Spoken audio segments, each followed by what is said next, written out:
Well, the tree stand, I actually climbed 20 feet into a tree and was hunting that day. And then when I got ready to come down from the tree stand, the tree actually, not the tree stand, the metal that goes around the tree, actually ended up letting go from the tree. So I fell backwards 22 feet out of the tree and landed on a piece of the metal of the tree stand itself.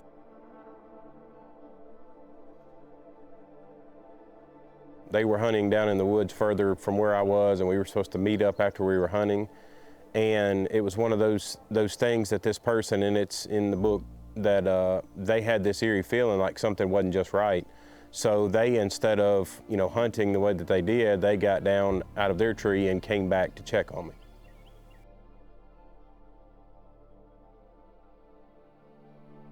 It was kind of almost a calming feeling that came over me when things happened, that I felt this numbness and tingling in the body to where I knew something was wrong, but I couldn't quite figure out what it was. And it hadn't really set into me then that things were going to change the way they were.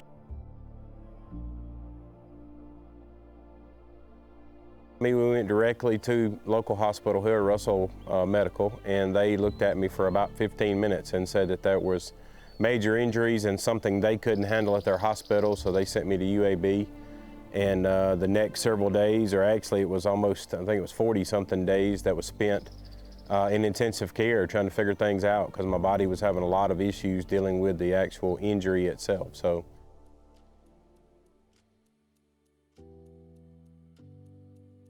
I don't feel like that it has, even to this day, that it's set in, that it's a permanent change. I think that it is a thing in my life that I've always been this way, that if an obstacle comes along, you just figure out how to work with it. So for me, being in that hospital and realizing, okay, my legs don't work, that didn't change that I wanted to live life or get out there and do things. It just changed the way I had to approach those things and maybe do life a different way.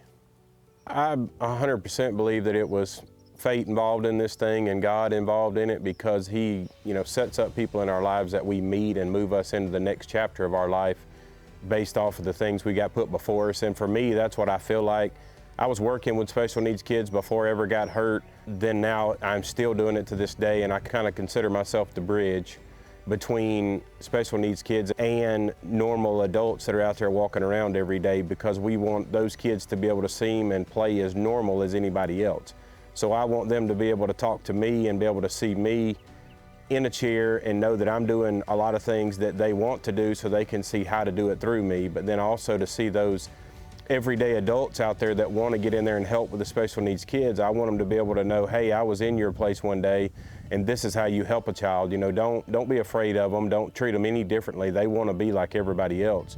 So open up your world and allow them to be part of it. Just be buddies with them, be friends, come fishing, come hunting. We do gardening. We do athletic events. We do anything we can do to get that child outdoors. I really don't set out to try to inspire. Like I don't want that to sound the wrong way. I really go out and live life, and it's just ended up that so many people have seen what I was doing and they want to do the same thing, because they see that somebody that does have some challenges is trying to work through those things. But I just love living life, and I want to get out there and try whatever chapter is coming next. I don't want to ever be afraid of trying something. Outdoor Friends Forever, I founded it trying to get kids outdoors, and it's been amazing over the years to see how many adults, and including myself, life have been changed by watching some of these kids. Because you've got kids that are born with things that they didn't have any choice over, and for them to smile and laugh and love life every day and never hear any groaning about them. They just want to get out here and have fun. It gives you a new perspective on life, and it makes you kind of inspired each day to get up and go, because these kids are doing it, and why can't we do it too? Well, the book is This Is How I Roll. I worked with a publishing company to be able to produce the book. It took a little over a year to be able to produce it.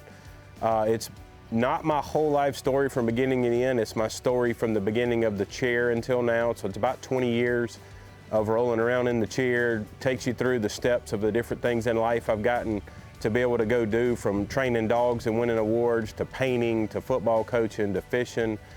I've even thrown in a lot of funny stories in there that people have really enjoyed so far in the book. One of them is about my wheelchair falling out of the back of my truck and me having to buy it back at a yard sale.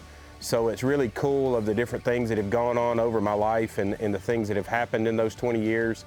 And the book is available at Amazon, Books A Million, Barnes & Noble. There's a lot of different distributors, even some local bookstores here in town. Alexander City has it. But people have called me and told me about how they loved it. I've even had several people message me on Facebook that I have no idea who they are, that telling me, one lady in particular has had a leg injury, and she's found out that by reading my story how this leg doesn't bother her as much as she thought it did anymore, because if she read my story and says if I could do it, she could. So it's been very great for me just to hear those type of stories.